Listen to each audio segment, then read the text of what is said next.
வணக்கம் மிஸ்டர் தானப்பன். வணக்கம் சார். எப்படி இருக்கீங்க? நல்லா இருக்கணும் சார்.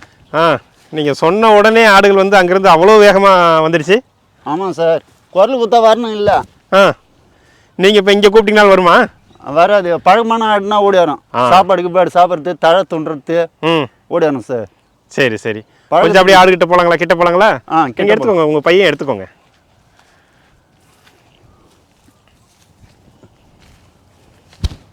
உங்களுடைய ஊர் என்னங்க? பையன்பாடி சார். பையன்பாடி இதே ஊர் தான் சார். இதே ஊர் தான். செம்மறி ஆடுகளை வளர்க்குறீங்க? ஆமாம் சார். எவ்வளோ நாளாக வளர்த்துட்டு இருக்கிறீங்க? நான் சின்ன போதுலேருந்தே வளர்க்குறேன் சார். ஒரு 5 வயசுலேருந்தே ஸ்கூல் போவேன். ஆடுகள் அப்படியே கிளம்பிடுச்சாட்டுக்கு, நம்ம அது பின்னாடி அப்படி போயிட்டே இருப்போம். அப்படி போங்க, நீங்கள் பேசிகிட்டே போகலாம். சொல்லுங்கள் சார். ஸோ உங்களுக்கு ஆரம்பத்திலேருந்து இந்த செம்மறி ஆடு வளர்ப்பு தான், மேய்ச்சல் முறையில் தான்? செம்மறி ஆடு தான் சார் நம்மளது மேய்ச்சல்.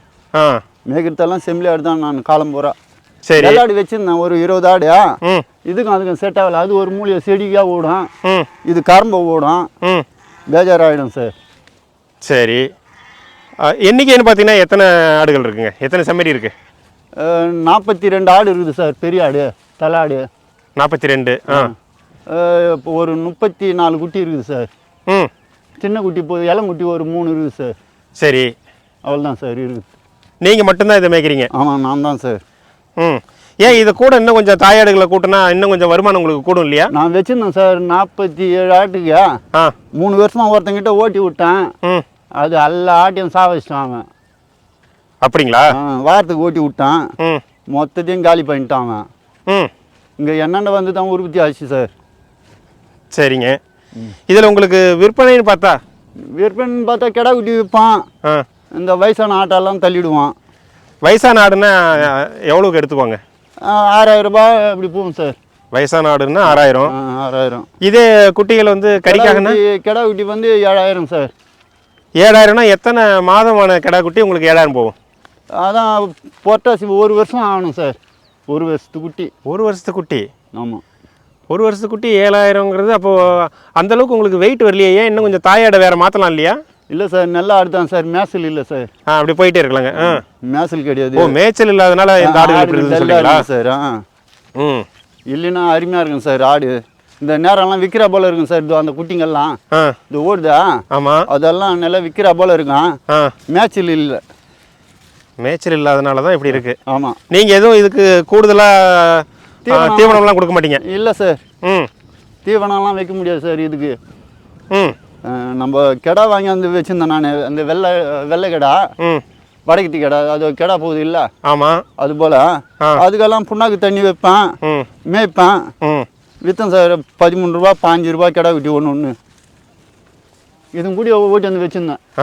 ஆந்திரா நல்லூர் போய் பிடிச்சாந்தேன் ஒரு 5 கிடா குட்டி வச்சு வளர்த்தோம். பரவாயில்லைங்க, நல்லது. இது என்ன இனம்னு சொல்லுவீங்க? இப்போ ஒரு சில பக்கம் பார்த்தீங்கன்னா செம்மறி ஆடு சார். செம்மறி ஆடு இது. செம்மறி ஆடு தான், நாட்டு செம்மறி ஆடு இது. இல்ல சிவப்பா இருந்தா மெட்ராஸ் ரெட்டுன்னு சொல்லுவாங்க, அது அடிக்கருப்புன்னு சொல்லுவாங்க, நெல்லூர் சுடுப்பின்னு சொல்லுவாங்க. எல்லா ஜாதியும் கலந்துக்குதா சார். எல்லா ஆடும் இருக்குது, வெள்ளை ஆடும் இருக்குது. சீக்கு வந்துடும். அம்மா அந்த காலத்துல எல்லாம் அம்மா வந்து காப்பாற்ற முடியாது இல்லை ஆட்டை, அப்போ விற்றுருவோம் நாங்கள். அப்புறம் ஒரு 5 ஆடு பிடிப்போம். 5 ஆடு பிடிச்சி அதில் உற்பத்தி பண்ணுவோம். ஒரு 100 ஆடு 150 ஆடு ஆகும். அப்படியே உற்பத்தி பண்ணிக்கினே இருப்போம் சார். சரி, இதுக்கு தடுப்பூசிலாம் போடுவீங்களா? நீங்கள் முழுக்க முழுக்க இதில் மேய்ச்சல் முறையில் தான் இப்படி போகிறீங்க? இந்த வாட்டி போட்டேன் சார். நான் ஓட்டி அந்த போட்டேன், தடுப்பூசி போட்டேன். சரி, சளி மருந்து போட்டேன், டானிக்கை போட்டேன், சளி மருந்துட போட்டேன் சார். ஊசி மூலியமாக போட்டு தான் இங்கே கிளியர் பண்ணி வச்சுக்கிறேன். அப்பயும் சளி ஓய மாட்டுது ஒரு நேரம். சரி, பனிலேயே கிடையாது சார். கொட்டா சரி கிடையாது. இருந்து போன வாட்டி தான் ஓட்டி அந்த மழை காலத்தில் வீடு கட்டி வச்சுக்கிறேன், புது வீடு. அது போல் அதில் அடிச்சிட்டேன் மழையில் நினைவு இருக்கட்டுன்னு. அப்புறம் ஓட்டி வெளியே விட்டுனேன். சரி, பனிலே தான் கிடக்குது சார் இப்பயும். இந்த வாட்டி தான் கொட்டா போடணும். இது போல் தார்பாய் வாங்கி வந்து வச்சுக்கிறேன். சரி, கொம்பு போட்டு அடிச்சு வச்சுக்கலாம். சரி, கோடை காலத்தில் அதாவது வெயில் காலத்தில் இது போல் நெல் எடுத்துருப்பாங்க, இதில் இருக்கிற பச்சை புல்லை மேயறதுக்கு வருது. ஆமாங்க சார். மழை காலங்களில் எங்கே மேய்க்கிறதுக்கு போவீங்க? நாங்கள் மலைக்கா ஓட்டி போவோம் சார். பெருவெளி மலைக்கா அங்கே ஓட்டி போய் மேய்ப்போம். அப்படிங்களா? ஆமாம். ம். உங்கள் வீட்டில் இருக்கவங்களாம் என்ன பண்ணுறாங்க? எங்கள் வீட்டில் விவசாயம் ஆட்டாண்ட வருவாங்க, ஆட்டு சாணி வாரி போயிட்டு ம். போயிடுவாங்க. எனக்கு உடம்பு சரியில்லைன்னா அவங்க வந்து பார்த்துக்குவாங்க. நிலம் இருக்குங்களா நமக்கு? நிலம் ஒரு 50 சென்ட் இருக்குது சார். சரி. ஆ, அது பரவாயில்லைங்க. வேர்க்கடலை போடுவான், பயிர் வைப்போம் சார். ம். ம். அவள் தான் ஆடு தான் நம்மளுக்கு. ம். பையன் ஒரு பொண்ணு, ம். பொண்ணு 10th நின்றுடுது. ம். பையன் வந்து ஹோட்டல் மேனேஜ்மெண்ட்டுக்கு படித்தான். ம். படித்த படிப்பு வேஸ்ட்டு நின்ட்டான். ம். எனக்கு அந்த படிப்பு பிடிக்கல, ம். வேலைக்கு போக மாட்டேன்னுட்டு வீட்டை இருக்கிறான். அப்படிங்களா? ஆ ஆ ம். கண்டிப்பாக வேலைக்கு போனால் தானே இன்றைய பொருளாதார நிலைக்கு நமக்கு வந்து பணம் வேணும் இல்லையா? எடுத்த ஸ்டார்டிங்கில் 50,000 எவங்க சார் கொடுப்பான்? ம். 10 ரூபா 5 ரூபா கொடுத்தா போனோம். ம். போயிட்டு முன்னேறிட்டு அப்புறம் கேட்டால் பரவாயில்ல. ம். எடுத்த ஸ்டார்டிங்கில் 50,000 30,000 கேட்டால் யார் கொடுப்பாங்க இந்த காலத்தில் சம்பளம்? சரிதான். ஆ ஆ அவன் ஆசை அது போல் இருக்குது. ம். நான் 10 ஆடு 5 ஆட்டுலேருந்து உற்பத்தி பண்ணுவேன் சார். ம். எடுத்து 100 ஆடு வாங்கி அந்த வளர்க்கணும்னா முடியுமா? முடியாது முடியாது. இதுல இருந்தே அப்படியே கூட்டிக்க வேண்டியதான். நல்ல தாயாடு தரமானதா இருக்குன்னா அதையே நம்ம வச்சுக்க வேண்டியதான். ஆமாம். ம். 10 ஆடு தான் சார் வாங்கி வந்தேன் நான். ம். நேரம் இது போல் 2 பங்கு ஆடு வச்சுருந்துருப்பேன் நான். ம். அங்கே இடுக ஆயிடுது, நம்ம கொள்ளு மூட்டில் வழி இல்லை. ம். நான் என்ன செஞ்சேன், விற்றுலாமான்னு யோசனை. ம். அப்புறம் பார்த்தா ஒருத்தன் வந்து வாரத்துக்கு கேட்டான், ஓட்டி கொடுத்தனேன். சரி. மொத்தத்தையும் காலி பண்ணிட்டான் ஒரு 40 ஆட்டுக்கு. ம். மிச்சத்தை பிரித்து வாரேன் அவனுக்கு கொடுத்துட்டு மிச்சத்தை ஓட்டி வந்துட்டோம் சார். அப்படிங்களா? இதான் இருக்குது. இதுக்கு மேலே உற்பத்தி பண்ணிக்கலாம்.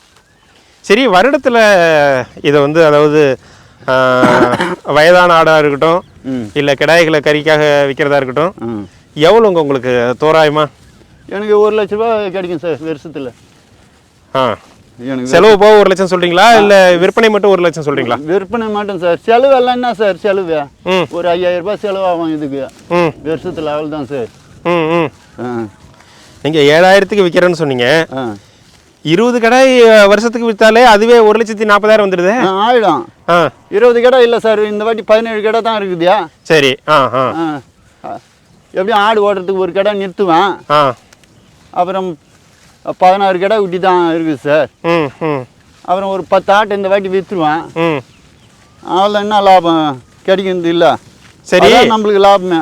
இப்போ ஒரு 40 தாயாடு இருக்குன்னா இன்னும் ஒரு 40 தாயாடை கூட்டி இந்த கோடை காலத்தில் இது போல வயல்வெளியில கெடை போடும்போது அந்த தோட்டத்துக்காரங்க உங்களுக்கு ஒரு கணிசமான தொகை கொடுப்பாங்கல்ல? ஏன்னா இதனுடைய ஆட்டினுடைய மூத்திரம் இதனுடைய புழுக்கை எல்லாம் இந்த தோட்டத்துக்கு வரும்போது அது வந்து சத்தா மாறுது. அப்படிலாம் இங்க ஏதாவது நடக்குதா? இந்த காலத்துல யாரும் இங்க சேர்த்து இல்லை சார். அதுக்கு முன்ன கெடை மடக்கும் சார். இதெல்லாம் கெடை மடக்கணும். இல்லை, உங்களுக்கு ஒரு கூடுதல் வருமானம் இருக்கும்ல? என்னதான் நம்ம ஒரு இடத்துல போயிட்டு அந்த புழுக்கையை அள்ளி கொட்டினாலும் அதுக்குன்னு ஒரு விலை தான். ஆமா. இது சுத்தியில இந்த இடத்துல கட்டும்போது நல்லது, ஒரு ஆரோக்கியமாகவும் இருக்கும், காற்றோட்டமாகவும் இருக்கும். ஆமாம். இது நிலத்துக்காரங்களுக்கு நல்லது தானே?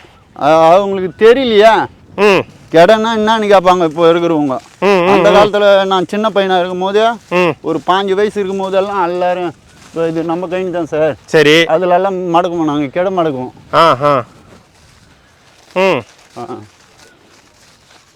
எல்லாம் ஓடுதுங்களாட்டுக்கு? நாய் வருது. ஓ, நாய் வரதுனால அதை பார்த்துட்டு மிரண்டுதுங்களா? மிரளுது. சரிங்க சரிங்க. சரிதான் சார். சரிங்க, சந்தோஷம் உங்களை பார்த்ததில்ல சார். உங்களுடைய தொடர்பு என்ன இதில் கொடுத்துடலாமா? உங்களுக்கு ஃபோன் நம்பர் இருந்தால் கொடுத்துடலாமா? கொடுங்க சார். சரிங்க, உங்களுடைய நேரத்திற்கு மிக்க நன்றிங்க. நன்றி சார்.